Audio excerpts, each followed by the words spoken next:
સુરતના કાપોદ્રા વિસ્તારમાં થોડા દિવસ પહેલા મોબાઈલની દુકાનમાંથી લાખો રૂપિયાના મોબાઈલની ચોરી થઈ હતી। આ ગુનામાં તપાસ ક્રાઇમ બ્રાન્ચને સોંપવામાં આવી હતી। દુકાનમાંથી ચોર 29 લાખની ચોરી કરી ફરાર થઈ ગયો હતો।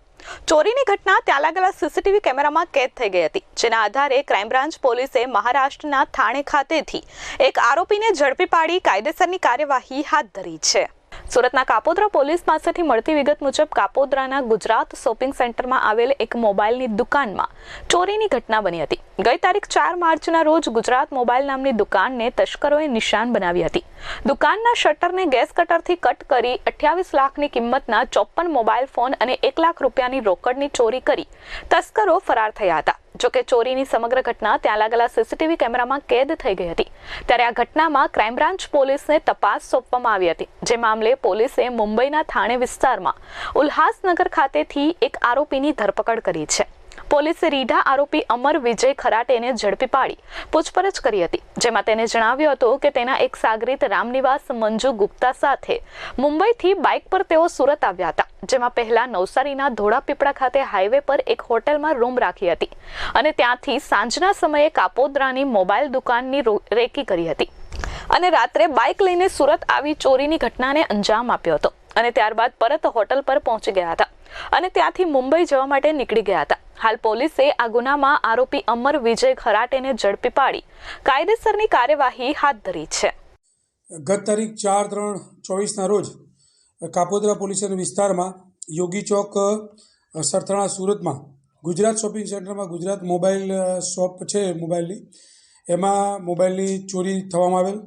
જે ચોરી 29,10,000 રૂપિયાના મોબાઈલ ગયેલા, જેની તપાસમાં ક્રાઇમ બ્રાન્ચની ટીમ હતી। ક્રાઇમ બ્રાન્ચની ટીમને તપાસ કરતાં ખાનગી રાય તથા ટેકનિકલ સર્વેલન્સથી એવી માહિતી મળેલ કે આરોપી ઉલ્લાસનગર બાજુ છે એવું લોકેટ થતાં ક્રાઇમ બ્રાન્ચની ટીમ ઉલ્લાસનગર પહોંચી અને ઉલ્લાસનગરથી અમર વિજય ખરાટ નામના ઉંમર 28ના આરોપીને પકડી લાવી 41 ડી મુજબની કાર્યવાહી કરી કાપોદ્રા પોલીસ સ્ટેશનને સુપરત કરેલ છે।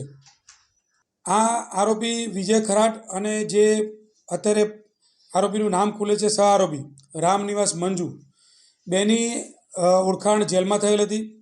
બંનેનો ગુનાહિત ઇતિહાસ છે। જે આરોપી પકડવામાં આવેલ એના વિરુદ્ધમાં 8 ગુના ઓલરેડી દાખલ થઈ ચૂકેલા છે મુંબઈ અલગ અલગ પોલીસ સ્ટેશનોમાં। બંને આરોપીની જેલમાં મુલાકાત થયા બાદ બંને આરોપી આ પ્રકારના ગુનાને અંજામ આપતા હતા। અહીંયા આવતા પહેલાં એ લોકો મુંબઈથી ઉલ્લાસનગરથી એક્ટિવા મારફતે અહીંયા આવી અને નવસારી એક હાઈવે પરની હોટલમાં રોકાણા।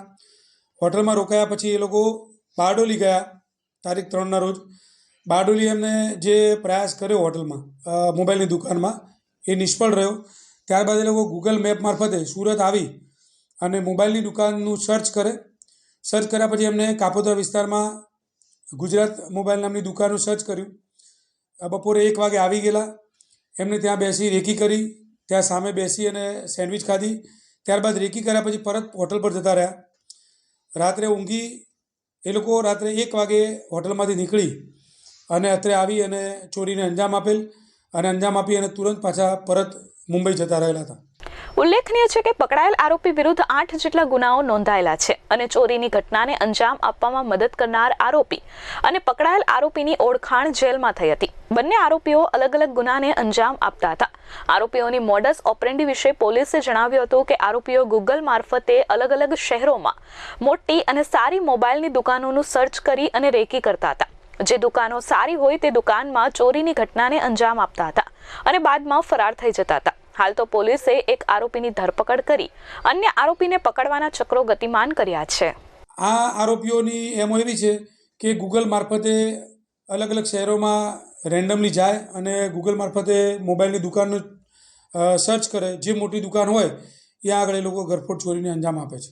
જે એક આરોપી પકડાયો છે એને બીજા સહ આરોપીનું નામ આપેલું છે રામનિવાસ મંજુ ગુપ્તા અને સહ આરોપીની તપાસમાં અત્યારે ટીમો છે। મુદ્દામાલ તમામ એની પાસે છે, જેની તપાસ ચાલી રહી છે। Bureau report S24 news Surat.